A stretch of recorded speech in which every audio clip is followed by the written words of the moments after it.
नमस्कार साथियों, हिंदी ज्ञान शाला चैनल पर आप सभी का हार्दिक स्वागत है। साथियों, आज हम पढ़ने वाले हैं कहानी कफन, जिसे लिखा है मुंशी प्रेमचंद जी ने। साथियों, यह जो कहानी है आरपीएससी फर्स्ट ग्रेड के पाठ्यक्रम में तो शामिल है ही, साथ में अन्य प्रतियोगी परीक्षाओं में भी इसे महत्वपूर्ण स्थान दिया गया है। तो बहुत ही महत्वपूर्ण कहानी है। आज हम इस कहानी को प्रश्नोत्तरी के माध्यम से देखेंगे कि इस कहानी को पढ़ने के बाद क्या क्या प्रश्न जो हैं इस कहानी से निकल कर आते हैं, जो कि हमारी प्रतियोगी परीक्षाओं के लिए अत्यधिक महत्वपूर्ण है। तो बिना देरी के हम शुरू करते हैं कहानी कफन। कहानी के प्रश्नोत्तरी शुरू करने से पहले कहानी के जो लेखक हैं उनका जीवन परिचय हम संक्षिप्त में जान लेते हैं। साथियों, मुंशी प्रेमचंद जी का जो मूल नाम है वो धनपत राय श्रीवास्तव था। बाद में इन्होंने अपना नाम जो है बदलकर मुंशी प्रेमचंद जी रख लिया था और इसी नाम से इन्होंने हिंदी साहित्य जगत में स्वर्णिम हस्ताक्षर किए हैं। इनका जन्म 31 जुलाई 1880 ईस्वी को वाराणसी के लम्ही गांव में हुआ था। इनका निधन 8 अक्टूबर 1936 ईस्वी को हुआ था। मुंशी प्रेमचंद जी के पिताजी का नाम अजायब राय जी, जो कि एक मुंशी के पद पर कार्यरत थे। इनकी माताजी का नाम आनंदी देवी था। अब साथियों, बात करते हैं कि इनका समय जो है वो किस समय का माना जाता है। तो ये आधुनिक काल के प्रमुख साहित्यकार, कहानीकार, उपन्यासकार माने जाते हैं और इन्हीं के नाम से आधुनिक काल में प्रेमचंद युग के नाम से एक अलग युग जो है वो हमारा बना हुआ है।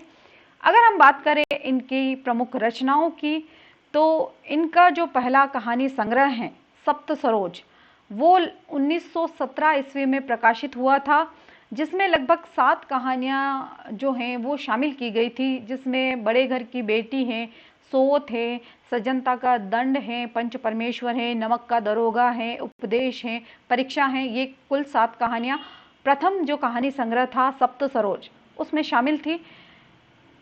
इनका जो अंतिम उपन्यास माना जाता है गोदान, ये इनका प्रसिद्ध उपन्यास भी है और अंतिम उपन्यास भी है। अंतिम कहानी की अगर हम बात करें तो कफन कहानी जो है इनकी अंतिम कहानी मानी जाती है।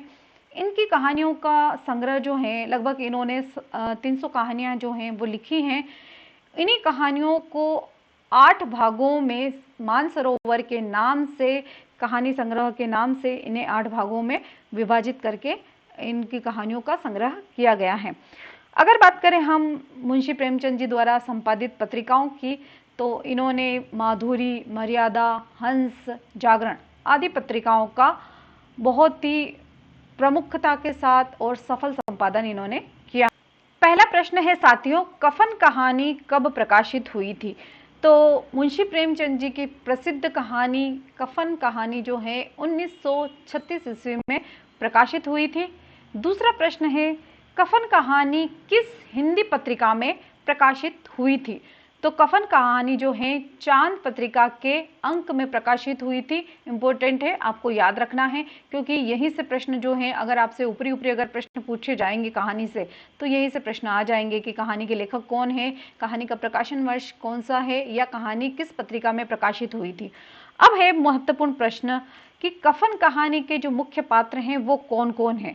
तो इस कहानी में 3 पात्र जो हैं महत्वपूर्ण भूमिका में रहते हैं। पहला है घिसू, जो कि एक पिता की भूमिका में है, माधव जो कि घिसू का पुत्र है, और बुधिया जो कि माधव की पत्नी की भूमिका में रहती है।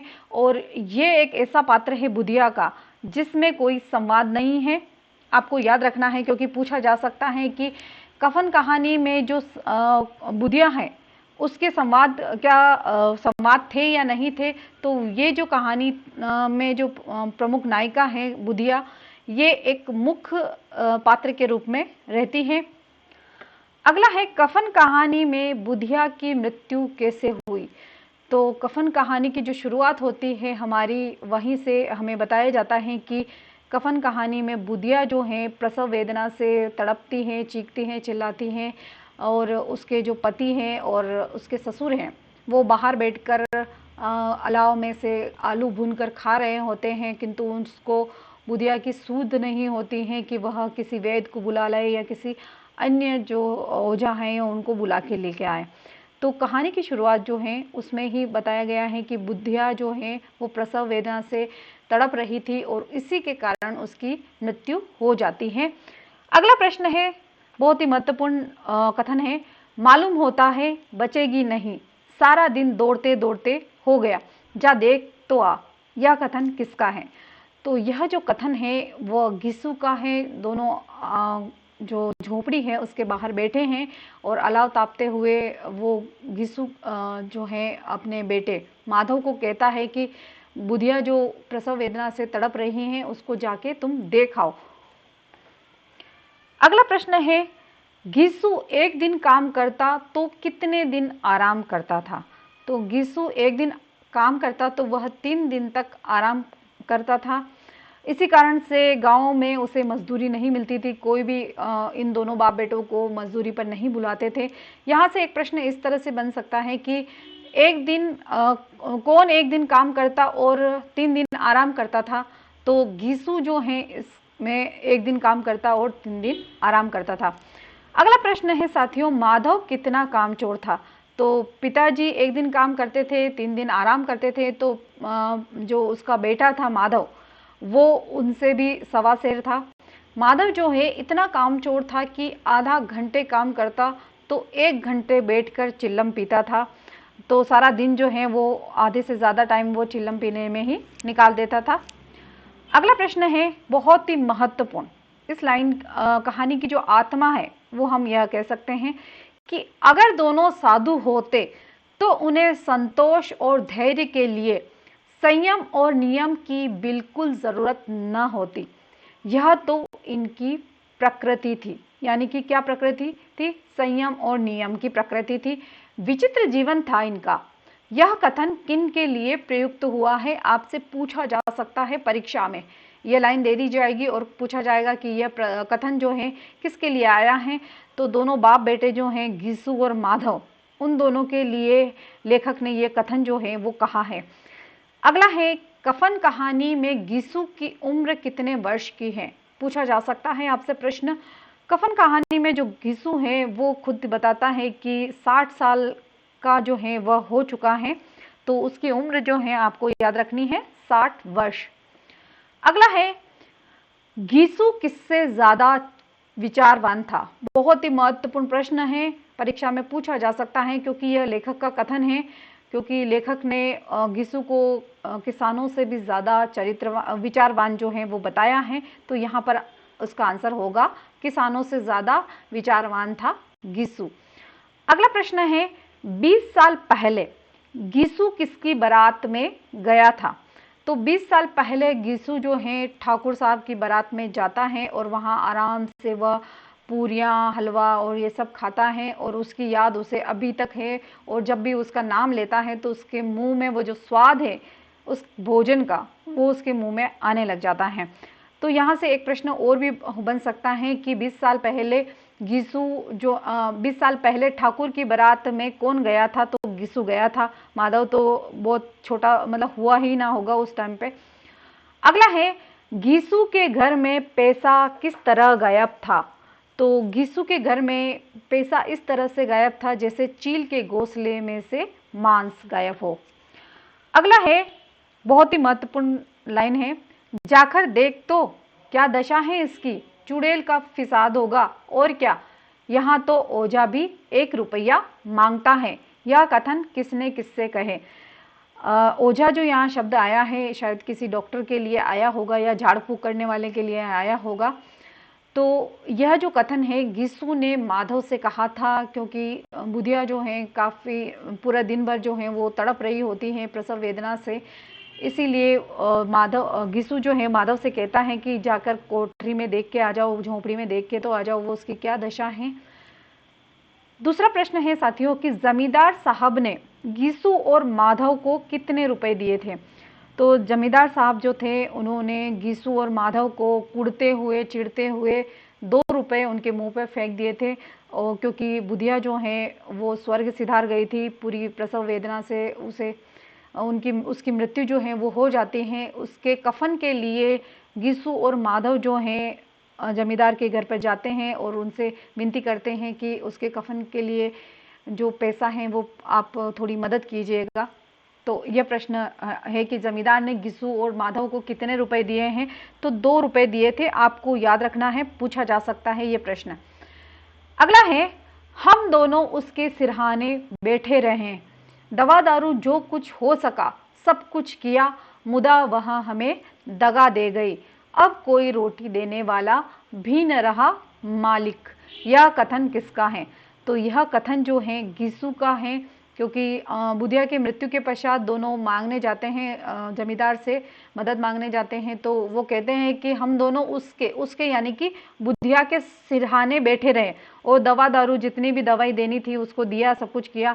यहाँ मुदा जो शब्द है वो भी बुधिया के लिए ही आया है कि वो हमें दगा दे गई, अब तो घर में रोटी बनाने वाला भी कोई नहीं रहा है। अगला प्रश्न है साथियों, गिसु और माधव के पास कुल कितनी रकम जमा हो गई थी? तो घिसु और माधव के पास कुल 5 रुपए जो हैं वो जमा हो गए थे 2 या 3 घंटे के अंदर अंदर ही, क्योंकि 2 रुपए तो जमींदार उन्हें दे देता है। फिर वो जमींदार का नाम ले लेके दुकान के मालिक से या पूरे गांव में जो हैं वो मांगते रहते हैं बनिए से। तो कुल मिलाकर उनके पास गेहूं और कुछ सामग्री जो है वो भी इकट्ठी हो जाती हैं और कुल 5 रुपए जो हैं उसके पास इकट्ठे हो जाते हैं। अगला प्रश्न है, कहानी में किस पर दया करना काले कंबल पर रंग चढ़ाने जैसा था? तो इस कहानी में दया जो है, जमींदार जो है उसे पता है, मन ही मन वह कुड़ता है और कहता है कि इस पर यानी कि गिसु पर दया करना काले कंबल पर रंग चढ़ाने जैसा ही है। तो यह कथन जो है जमींदार मन में सोचता है और यह जो कथन है उस पर दया करना काले कंबल पर रंग चढ़ाने जैसा है, ये कथन गिसु के लिए ही आया है। अगला प्रश्न है, कैसा बुरा रिवाज है कि जिसे जीते जी तन ढकने को चिथड़ा भी ना मिले, उसे मरने पर नया कफन चाहिए। यह कथन किसने कहा था? तो महत्वपूर्ण कथन है क्योंकि परीक्षा में जो है पूछा जा सकता है।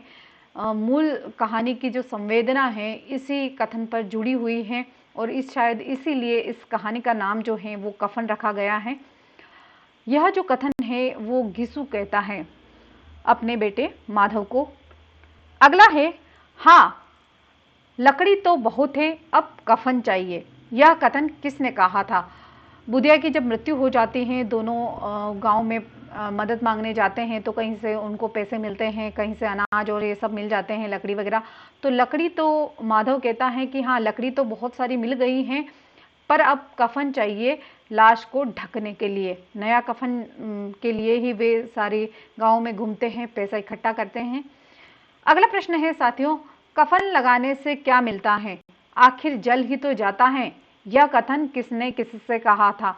तो यह कथन जो है गिसु ने माधव से कहा था। अगला प्रश्न है, दुनिया का दस्तूर है नहीं लोग ब्राह्मणों को हजारों रुपए क्यों देते हैं? कौन देखता है परलोक में मिलता है या नहीं? यह कथन लेखक जो है इस कथन में किस पर व्यंग किया है? तो बाह्य आडंबर जो है, ढोंग जो है, उस पर जो है दिखावे का जो प्रपंच रचा जाता है उस पर व्यंग किया है लेखक ने कि दुनिया का तो दस्तूर है कि लोग जो है ब्राह्मणों को दान दक्षिणा देते हैं हजारों रुपयों में, पर कौन देखता है जिनकी मृत्यु हो जाती है परलोक में क्या उनको मिलता है? नहीं। यह कथन जो है वो गिसु कहता है माधव से ही। अगला है, किसने किससे कहा, गिसु ने किससे कहा कि ले जा खूब खा और आशीर्वाद दे। बहुत ही महत्वपूर्ण लाइन है, आपको याद रखनी है कि यह जो कथन है गिसु ने भिखारी से कहा था, क्योंकि जब 5 रुपए जो हैं वो इकट्ठे हो जाते हैं बाजार में घूमते घूमते, वे देव प्रेरणा से दोनों मदिरालय जो हैं वहाँ पहुँच जाते हैं और वहाँ जाकर वे शराब भी पीते हैं, साथ ही साथ खूब सारी पूरियाँ खाते हैं, स्वादिष्ट भोजन जो है उन पैसों से वो करते हैं। उसमें से जो थोड़ा बहुत बच जाता है वो गिसु भिखारी को देते हुए कहता है कि ले जा खूब खा और आशीर्वाद दे। यहाँ पर आशीर्वाद दे जो शब्द आया है वो बुधिया के लिए आया है कि उसको आशीर्वाद दे ताकि वो परलोक में अच्छा सुख देखे।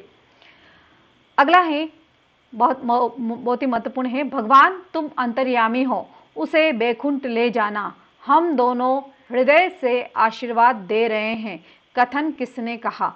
तो यह कथन जो है बुधिया के पति माधव ने उसको कहा था कि हे भगवान, तुम तो बहुत ही अंतर्यामी हो, उसे बैकुंठ में ले जाना, उसे यानी कि बुधिया को बैकुंठ में ले जाना। हम दोनों हृदय से आशीर्वाद दे रहे हैं बुधिया को, क्योंकि उसकी ही वजह से आज हमें यह जो दिन है वो देखने को मिला है। अगला है, बड़ी अच्छी थी बेचारी, मरी तो खूब खिला पिलाकर। माधव ने यह कथन किसके लिए कहे हैं? यानी कि बड़ी अच्छी थी बेचारी, ये शब्द जो है ये किसके लिए आया है? तो ये शब्द जो है वो बुधिया के लिए आया है, और यह कथन जो है वो माधव कहता है बुधिया के लिए। अगला है, बहुत ही महत्वपूर्ण है कथन यह, और जैसे उल्लास में लहरों में तैरता हुआ बोला, हाँ बेटा बैकुंठ में जाएगी, किसी को सताया नहीं। यह कथन किसने किससे कहे? तो यह कथन जो है गीसू ने बुधिया के लिए कहे थे, क्योंकि बुधिया की मृत्यु के पश्चात दोनों मदिरालय जो हैं वो पहुंच जाते हैं और खूब सारा खाते पीते हैं, और जब उन्हें जो नशा है वो चढ़ता रहता है, फिर वो उल्लास में तैरता हुआ, ये कथन जो आया है कि जैसे उल्लास की लहरों में तैरता हुआ वह बोला, तो यह कथन जो है गीसू ने बुधिया के लिए कहा था। अगला है महत्वपूर्ण, कफन कहानी का केंद्र बिंदु क्या है? बहुत ही महत्वपूर्ण प्रश्न है, वेरी वेरी इंपॉर्टेंट। इस कहानी का जो मुख्य बिंदु है वो है चरम यथार्थवाद, क्योंकि प्रेमचंद जो है उन्होंने प्रथम जो कहानियाँ पहले लिखी थी वो आदर्शवाद के रूप में लिखी थी, किंतु कुछ समय पश्चात इन्होंने यथार्थवाद के रूप में भी कहानियाँ लिखना शुरू कर दी थी। तो एक बार आरपीएससी ने प्रश्न पूछा था कि प्रेमचंद की कहानियाँ जो हैं वह किस रूप में लिखी गई हैं, तो वहाँ पर पहले आदर्शवाद लिखा हुआ था, फिर यथार्थवाद लिखा हुआ था, तो वो जो था वो उसका सही आंसर था। अगला प्रश्न है, कफन कहानी की संरचना का मुख्य आधार क्या है? तो कफन कहानी जो है वो कर्मकांडी व्यवस्था और सामंतवादी जो औपनिवेशिक गठजोड़ है उस पर व्यंग करना इस कहानी का मुख्य उद्देश्य रहा है, मुख्य आधार रहा है। अगला प्रश्न है, कफन कहानी में आए संवाद का सबसे बड़ा गुण क्या है? तो जिज्ञासा और कौतूहल उत्पन्न करना, क्योंकि जब पाठक इस कहानी को पढ़ता है तो वह उत्साहित रहता है, उसके मन में जिज्ञासा रहती है, कौतूहल रहती है कहानी को पढ़ने की कि अगला जो है वो क्या होता है कहानी में, क्या क्या क्लाइमेक्स जो है वो आते रहते हैं, मोड़ अलग अलग जो मोड़ हैं वो क्या क्या आते रहते हैं। अगला प्रश्न है साथियों कि माधव को किसकी लालसा थी जिसे बुधिया पूरी कर गई थी? तो माधव को भरपेट स्वादिष्ट भोजन और शराब की लालसा थी जिसे बुधिया अपनी मृत्यु के पश्चात पूरी कर देती हैं, क्योंकि जब गीसू अपनी पुरानी बातें बताता है कि एक बार वह ठाकुर की बारात में गया था और ठाकुर की जो बारात में है उसे स्वादिष्ट पूरियाँ खाने को मिली थी, स्वादिष्ट भोजन मिला था, और माधव को अपने जीवन काल में कभी भी इस तरह का भोजन जो है नहीं मिला होता है। इसी कारण से वह इस लालसा में रहता है कि काश मुझे भी यह भोजन कभी खाने को मिले, और यह जो मौका है वो बुधिया देती है अपनी मृत्यु के पश्चात, क्योंकि बुधिया जो है प्रसव पीड़ा के कारण मर जाती हैं और उसके जो कफन के पैसे हैं 5 रुपए, उसको गीसू और माधव दोनों स्वादिष्ट भोजन और शराब में खर्च कर देते हैं, उड़ा देते हैं उसको। अगला महत्वपूर्ण प्रश्न है साथियों, ये जो प्रश्न है दो तरीके से पूछा जा सकता है। पहला प्रश्न है कि ठगनी क्यों नैना झमकावे ठगनी, यह गीत जो है कौन कौन गाते हैं? तो यह गीत जो है गीसू और माधव शराब के नशे में दोनों नाचते जाते हैं और गाते जाते हैं, जबकि घर की जो झोपड़ी है उसमें बुधिया जो है उसका शव पड़ा रहता है, किंतु ये दोनों जो हैं कफन के बहाने बाज़ार में आ जाते हैं और मदिरालय में जाकर ये शराब पीते हैं, साथ ही साथ स्वादिष्ट भोजन भी करते हैं। इसी दौरान ये जो गीत है ये दोनों गाते हैं, गुनगुनाते हैं और एकदम से नीचे गिर जाते हैं और कहानी जो है हमारी समाप्त हो जाती है। इस कथन को दो तरीके से भी पूछा जा सकता है कि ठगनी क्यों नैना झमकावे ठगनी, यह जो गीत है किस कहानी में आया है? तो यह कफन कहानी में आया है। वैसे अगर हम बात करें इस कथन की, तो ये इस गीत की, तो यह जो कथन जो गीत है ये हमारे कबीरदास जी का प्रमुख गीत है, जिन्होंने माया को ठगनी बताया है। ये इसका मूल भाव तो यही है, किंतु वे दोनों जो हैं इसी प्रकार से वो गाते रहते हैं, करते रहते हैं और अंत में गिर जाते हैं और ये जो कहानी है वो समाप्त हो जाती है। अगला कहानी का जो प्रश्न है वो है कि इस कहानी में, कफन कहानी में, दो मुख्य पक्ष कौन कौन से हैं। तो पहला जो है वो है मृत्यु और परलोक का, दूसरा है लोक और जीवन का, जिसमें से मृत्यु पर जीवन जो है उसकी जीत होती है। इस कहानी का मुख्य पक्ष ही यही है।